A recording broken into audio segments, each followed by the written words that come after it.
Arilin Wijaya, seorang remaja asal Medan, Sumatera Utara, punya cara unik mengumpulkan donasi bagi tenaga pengajar honorer dengan berjualan biskuit guyupyang, cemilan tradisional khas tebing tinggi. Konsep donasi sekotak biskuit ini juga ikut berdampak pada perekonomian masyarakat pedesaan di tebing tinggi yang kini sibuk memproduksi pesanan dari Arilin.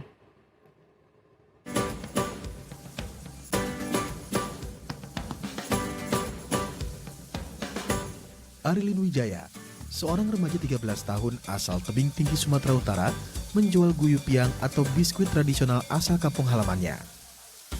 Biskuit yang dijualnya dipesan langsung dari perajin untuk kemudian didonasikan kepada guru-guru honorer di kota Medan.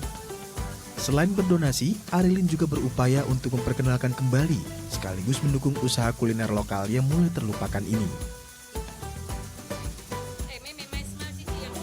Sejak proyek donasi ini dimulai pada bulan Mei lalu, Arilin telah berhasil menjual 100 kotak biskuit, di mana keuntungan yang mencapai 2 juta rupiah disalurkan kepada Yayasan Berani Bermimpi untuk fokus pada bidang pendidikan untuk membantu tenaga pengajar honorer yang terdampak COVID-19. Ya, seperti peribahasa sekali mendayung, 2-3 pulau terlampaui. Sembari membantu berdonasi kepada tenaga pengajar, Arilin juga turut melestarikan camilan tradisional khas tebing tinggi. Nah, kita akan berbincang langsung dengan sosok Arilin Wijaya yang sudah terhubung melalui sambungan Skype. Halo, apa kabar Arilin? Halo, apa kabar? Arilin, boleh ceritain nggak? Kenapa sih begitu peduli terhadap nasib guru honorer yang terdampak COVID-19? Kalau misalnya kenapa aku peduli banget sama guru honorer, oke. Aku awalnya ikut Berani Bermimpi dalam program Mentari Untukmu. Itu kan karena aku pengen bantu sama Yayasan Berani Bermimpi. Soalnya kan sebelum-sebelumnya mereka juga ada bantu orang-orang lain. Misalnya itu murid-murid lah atau perempuan yang mau buat bisnis. Jadi aku pikir, aku juga pengen ikut juga gitu. Jadi waktu aku mau ikut, aku kan waktu itu ada program Mentari Untukmu. Jadi aku tanya, itu Mentari Untukmu itu untuk siapa gitu.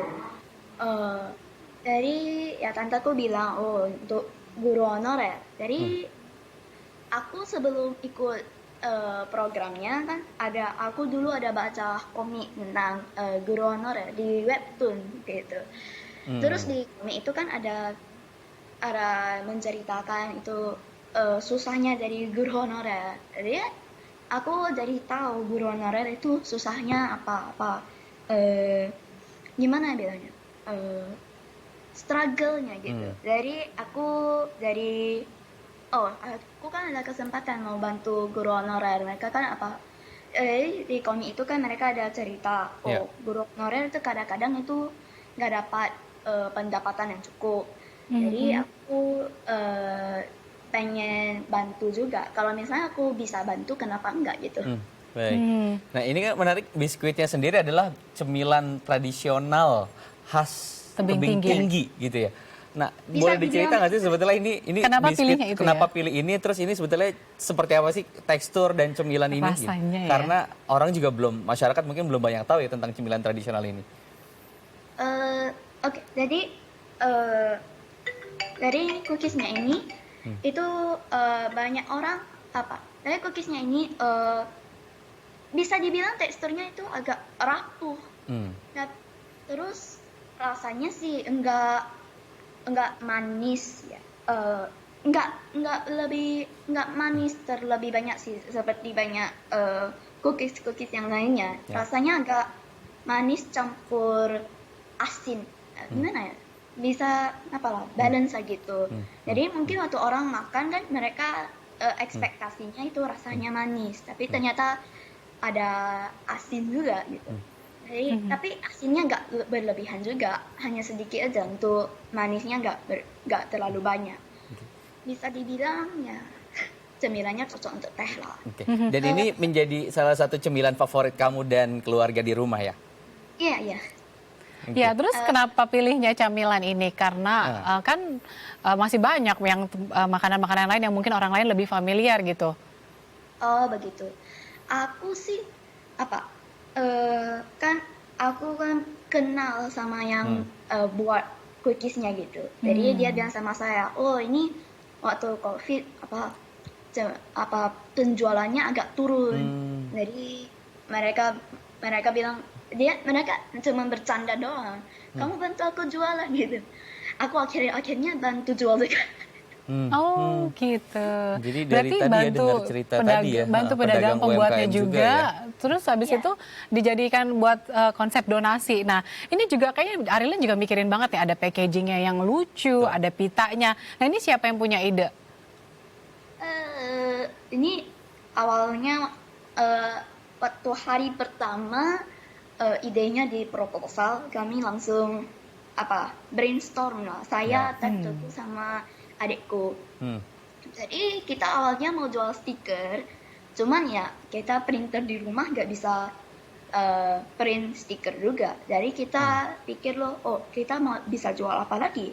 Terus aku kepikir, oh kita jual ini aja. Terus packagingnya kita lihat di Tokopedia, lihat mana yang cocok untuk cookiesnya. Terus kita nampak ada packaging kertas seperti itulah. Terus soal pitanya itu detik-detik terakhir baru kepikir punya. Awalnya kita mau tempel gimana ya, stiker AA gitu. Cuma stikernya agak datang. Yeah. Dan customer pertama kita sudah bilang aku sore ini jemput. Tapi siang itu juga kan stikernya belum datang. Jadi kita ikat pita terus kita taruh bunganya aja. Tapi ya customernya juga suka gitu. Jadi kita tetap gunakan desain itu loh. Soalnya kan nggak usah tunggu stikernya datang lagi. Berarti dibantu sama adik juga ya, Betul. dan di brainstorming dulu loh. Dan tadi ada bantuan mama juga. Tapi aku penasaran sebenarnya Arilin, seberapa besar keterlibatan adik kamu dalam proyek donasi ini? Kalau misalnya dalam ide-ide dan marketing, adikku ya cukup terlibat. Cuma kalau misalnya proses pembuatan bookmarknya atau secara logisnya ya di balik layar itu sih kebanyakan aku yang buat. Jadi kalau misalnya dia desain bookmarknya dia bawa beberapa saja, kemudian sisanya aku modifikasi untuk buat lebih banyak gitu. Oke. Arilin, boleh cerita nggak sekarang profitnya udah berapa? Kan tadi kan udah di brainstorming, udah bikin konsep bareng sama adik, dibantuin mama juga. Nah sekarang profitnya berapa? Profit sekarang itu sekitar 2 jutaan. Nah siapa aja yang udah beli? Sorry? Yang sudah membeli kuenya siapa saja? Ya, yang sudah membeli profitnya sekitar 2 jutaan. Oke. Ini sistem penjualannya seperti apa sih? Apakah hanya melalui online saja dan pembayarannya apakah hanya transfer saja atau justru bisa datang ke kediaman kamu atau ada sistem pembayaran langsung di tempat seperti itu yang kamu sediakan? Seperti apa sistem pembayaran atau penjualan yang kamu lakukan? Sistem pembayarannya ya, sistem pembayarannya sih kebanyakan orang pilih mau bayar transfer. Tapi kalau misalnya mereka mau datang ke rumah saya terus mau bayar bisa juga sih. Mereka yang biasanya jual bayar secara langsung itu sekaligus jemput pesanannya juga. Oke. Arilin, nah udah disalurkan belum nih sama guru honorernya? Karena kan ini kan sebenarnya donasinya untuk guru honorer.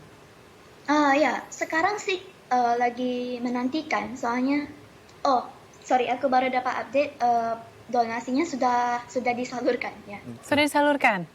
Dan ya, Arilin tahu nggak siapa saja yang mendapatkan donasi dari Arilin ini?